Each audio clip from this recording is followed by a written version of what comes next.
मेरठ के सौरभ हत्याकांड में हर दिन खुलासे होते जा रहे हैं। अब सामने निकल कर आया है कि मुस्कान, जिसने पहले अपने पति सौरभ की हत्या की और फिर बॉयफ्रेंड साहिल के साथ वो हिमाचल की वादियों में रंगरलियां मनाने चली गई। अब ये निकल कर आया है कि मुस्कान के सिर्फ साहिल के साथ संबंध नहीं थे, बल्कि वो कई लड़कों के साथ उसके अफेयर थे। और ये दावा सौरभ की बहन सिमरन ने किया है। सिमरन ने ऑन कैमरा बताया कि मुस्कान के कई सारे अफेयर थे। वो मेरठ में जहाँ उसका घर था, जहाँ वो किराए के मकान में रहती थी, वहाँ पर उसने कई लड़कों को बुलाया है और उनके साथ वो रही है। साथ ही सिमरन ने बताया कि मुस्कान जब गाजियाबाद हीरोइन बनने के लिए गई थी, तब उस दौरान वो नोएडा में किसी एक लड़के के साथ रही थी। अब इसकी जांच होनी चाहिए, आखिर कौन है वो लड़का। क्या सच में मुस्कान साहिल के अलावा किसी और के साथ भी संबंध बना चुकी थी, किसी और लड़के के साथ भी उसका अफेयर था। इसकी जांच होनी चाहिए। इसके अलावा मुस्कान की जो फैमिली है, उन पर बहुत सारे आरोप लगे थे और ये आरोप सौरभ की फैमिली ने लगाए थे। सौरभ की फैमिली ने कहा था कि जो मकान मुस्कान के पिता ने बनाया है वो सौरभ की कमाई का बना हुआ है। दूसरा आरोप ये था कि सौरभ जो है वो हर महीने लाखों रुपए मुस्कान के माता पिता को भेजता है, जिससे मुस्कान की फैमिली का खर्चा उठता है। और तीसरा जो आरोप है वो सौरभ की फैमिली ने ये लगाया था कि जो मुस्कान के माता पिता को सौरभ की हत्या के बारे में पूरी जानकारी थी। उन्होंने ही मजदूरों को बुलाया था ताकि वो जिस ड्रम में लाश थी उसको ठिकाना लगा सके। अब ये तीनों जो आरोप मुस्कान की फैमिली पर लगे हैं, उसकी हम पीछे की कहानी आज आपको बताने वाले हैं। दरअसल ये जो तीनों आरोप हैं ये झूठे साबित होते नज़र आ रहे हैं। कैसे, हम आपको एक एक करके इसके पीछे की पूरी कहानी बताएंगे और आपको बताएंगे कि कैसे झूठे साबित होते जा रहे हैं। पहला जो आरोप था जो सौरभ की फैमिली ने मुस्कान की फैमिली पर लगाया था वो ये था कि जो सौरभ है उसने ही मुस्कान के पिता का मकान बनवाया है। इसमें मुस्कान के पिता का कहना है कि मेरी दो दुकानें थी। मैं एक तो सराफा यानी गोल्ड और चांदी का मेरा बिजनेस था और वहाँ पर मेरी दो दुकान थी, एक सराफा बाज़ार में और दूसरी शास्त्री नगर में। मैंने उन दोनों दुकानों को बेचा है, जिसके बाद मैंने मकान बनाया है। उनका ये भी कहना है कि मजदूर भी बुलाए गए थे ड्रम को हटाने के लिए, गायब करने के लिए, और पूरे परिवार वाले उसके साथ मिले हुए हैं और जब उसने अपना पैसा मांगा तो उसे मार दिया गया। इसमें कोई सच्चाई नहीं है जी। और जो वो बोल रहे हैं, गुस्से में आदमी बहुत कुछ बोल देता है, पर इसमें कोई सच्चाई नहीं है। और सौरभ ने हमें जो भी पैसा दिया होगा वो अकाउंट द्वारा ही दिया होगा, उसकी चेकिंग हो जाएगी। पर इसमें कोई सच्चाई नहीं है, कोई पैसा नहीं दिया। और ये मकान की बात है, मकान मैंने एक शास्त्री नगर में शॉप थी वो बेची थी और एक सर्राफे में थी वो बेची थी, उसके बाद ये मकान लिया गया है। मुस्कान की फैमिली पर आरोप लगे थे कि जो सौरभ है वो हर महीने लाखों रुपए भेजता है, जिससे मुस्कान की फैमिली का खर्चा उठता है। इसमें मुस्कान के माता पिता का कहना है कि सौरभ ने एक तो हमसे झूठ बोला कि वो मर्चेंट नेवी में है, बल्कि वो मर्चेंट नेवी में नहीं था, वो लंदन में रहकर एक बेकरी की दुकान पर जॉब कर रहा था। और साथ ही मुस्कान की माँ का यहाँ पर कहना है कि क्या सौरभ की इतनी कमाई थी कि वो मुस्कान के साथ साथ हमारा भी खर्चा उठा सके, और अगर सौरभ की इतनी कमाई थी तो मेरी बेटी मुस्कान एक किराए के कमरे में क्यों रह रही थी, वो एक बड़े घर में रहती। और जब रिपोर्टर ने सवाल ये पूछा कि क्या कभी सौरभ ने तुम्हें पैसे ट्रांसफ़र किए हैं, तो इस पर मुस्कान के माता पिता का कहना है कि हाँ, एक बार सौरभ ने हमें 1 लाख रुपए ट्रांसफ़र किए थे, लेकिन इसके पीछे की जो वजह है वो अलग है। यहाँ पर मुस्कान के पिता ने बताया कि जब सौरभ ने 1 लाख रुपए ट्रांसफ़र किए थे, उसके पीछे की वजह यह है कि सौरभ को डर था कि कहीं उसकी जो कमाई की रकम है वो एयरपोर्ट पर जब्त ना हो जाए। दरअसल सौरभ का एक और दोस्त वहाँ पर लंदन में रहकर काम करता था और वो सौरभ से कुछ महीने पहले इंडिया वापस आया था। लेकिन जब वो इंडिया वापस आया तो एयरपोर्ट पर उसकी 10 लाख रुपए जो कमाई थी वो जब्त कर ली गई थी और यही डर जो है वो सौरभ को सता रहा था। इसकी वजह से सौरभ ने पहले ही 1 लाख रुपए मुस्कान की भाई के अकाउंट में ट्रांसफ़र कर दिए थे और 2.5 लाख रुपए अपनी मम्मी के अकाउंट में ट्रांसफ़र कर दिए थे। और जो 1 लाख रुपए मुस्कान के भाई के अकाउंट में ट्रांसफ़र किए थे वो 40,000 रुपये सौरभ जब इंडिया वापस आया था उसी दिन ले लिए थे और 40,000 रुपये ये मुस्कान ने हड़पे थे। मुस्कान ने तब हड़पे थे जब वो सौरभ का कत्ल करने के बाद हिमाचल की वादियों में अपने बॉयफ्रेंड साहिल के साथ थी और अपने घर वालों और सौरभ की फैमिली से सौरभ बनकर व्हाट्सएप चैट कर रही थी। तब उसने मुस्कान की फैमिली यानी अपने माता पिता से वो 40,000 रुपये हड़पे थे। हमारे मेरा हस्बैंड का मेरा जॉइंट है। हमारे में कुछ नहीं आए, बेटे के में 1 लाख रुपए आए थे।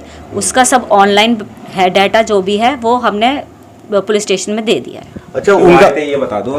क्यों आए थे?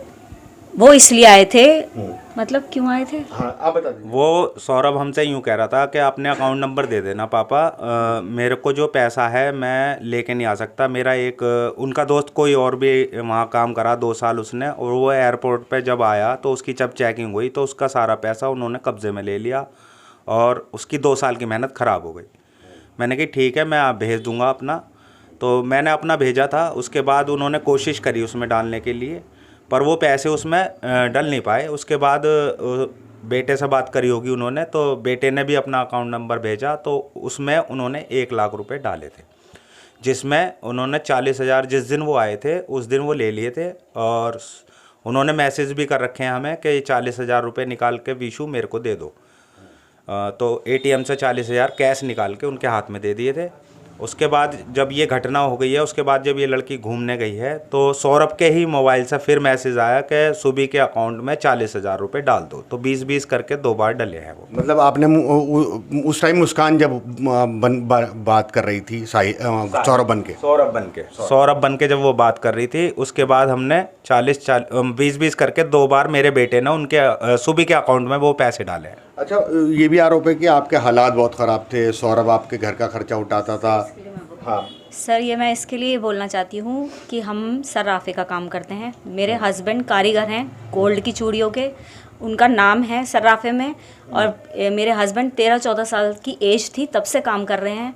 अब ये दुनिया भी लगा सकती है कि ये हम आज की डेट में क्या 50 लाख रुपए जो नॉर्मल चीज़ है, हम मकान नहीं ले सकते। और रहा कि सौरभ जो है 80-90 लाख रुपए कमा के आए हैं। पहली बात तो हमें ये उन्होंने झूठ बोला कि मर्चेंट नेवी में है। सबसे बड़ी बात तो ये सामने आ रही है, वो मर्चेंट नेवी में नहीं है, वो बेकरी में काम करते थे। और वो इतना, उनकी क्वालिफ़िकेशन इतनी नहीं थी कि वो कहीं अच्छी पोस्ट पे काम कर सकते हैं। मर्चेंट नेवी का 12th के बाद 10th के बाद हम फॉर्म भर देते हैं। उन्होंने शुरू में की वो चीज़, लेकिन अब वो हमें जो सामने आ रहा है ये कि बेकरी में काम करते थे। तो उस बेकरी में फाइंड कर लो कि उनकी इतनी थी इनकम। उनका फ्रेंड जो था, जो जिसकी सैलरी जब्त कर ली गई एयरपोर्ट पे, वो भी 10 लाख रुपए लेके आया था। वहाँ पे वो एयरपोर्ट पे उसका ऐसा हो गया, तब वो डरे। लेकिन उन्होंने अपनी मम्मी के में अकाउंट में नहीं डाले। आप ये देखिए, डाले मम्मी के में 2.5 लाख रुपए डाले हैं। वो उन्होंने इसलिए डाले हैं कि उसकी मम्मी ने उनके जाने के टाइम पे खर्च किए। उन्हें पता था कि मेरी मम्मी पैसा वापस नहीं देंगी अगर मैं सारे पैसे उनके अकाउंट में डाल दूंगा, इसलिए वो सेफली हम पे ज़्यादा ट्रस्ट करते थे, हमें अपने मम्मी पापा मानने लगे थे। इस वजह से उन्होंने हमें कहा, सपोर्ट में लिया। तो उन्होंने इस वजह से ये सब चीज़ें करवाई हैं। और 80-90 लाख रुपए अगर वो कमा रहे होते तो शुभी एक कमरे के कम उसमें रह रही होती, अच्छी जगह रह रही होती। वो इस चीज़ को सोचिए आप, ये सब अफवाहें हैं। और हमें कोई डर नहीं है, सब चीज़ चेक हो जाएगी कि हमने मकान कैसे लिया, दुकान कैसी है, हम कब से काम कर रहे हैं।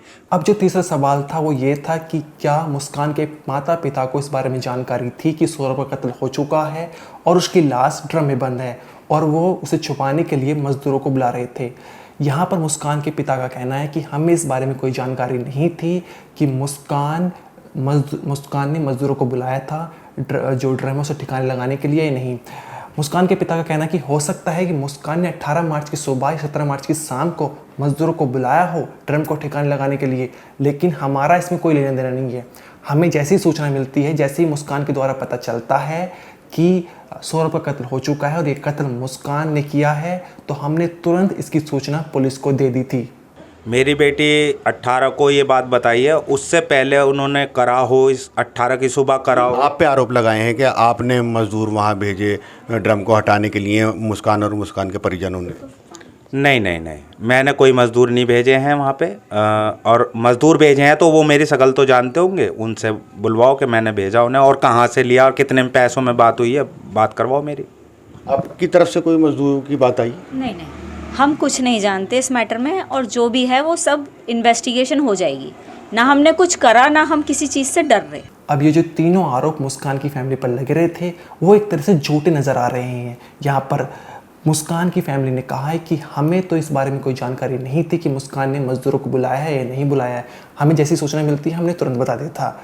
दूसरा जो सवाल बन रहा था वो ये था कि मुस्कान के माता पिता ने कहा है कि सौरभ की इतनी कमाई नहीं थी कि जो हमारा खर्चा भी उठा सके मुस्कान के साथ साथ, और जो हमने ये मकान बनाया है वो अपनी कमाई से बनाया है। यहाँ पर मुस्कान की माँ ने कहा है कि मेरे जो पति है वो 13-14 साल के जब थे तब से सराफा बाज़ार में, तब से गोल्ड और चांदी का उनका बिजनेस है और उनके पास इतनी सेविंग्स थी कि वो इतना बड़ा मकान बना सके। इसमें सौरभ की कमाई का कोई लेना देना नहीं है। इस वीडियो में इतना ही है। आपके जो भी राय है वो कमेंट सेक्शन में ज़रूर बताइए और यहाँ पर जांच होनी चाहिए इन तमाम मुद्दों की। एक तो जो हमने आपको स्टार्टिंग में बताया था कि क्या कोई तीसरा लड़का भी मुस्कान की लाइफ में था, और साथ ही यहाँ पर जो मज़दूर हैं उनसे भी पूछताछ करनी चाहिए कि यहाँ पर मुस्कान के माता पिता का कोई लेना देना है या फिर नहीं है, या फिर इसमें पूरी तरह से मुस्कान ही एक्यूज्ड है। तो इस वीडियो में इतना ही। आप देखते रहिए क्राइम तक।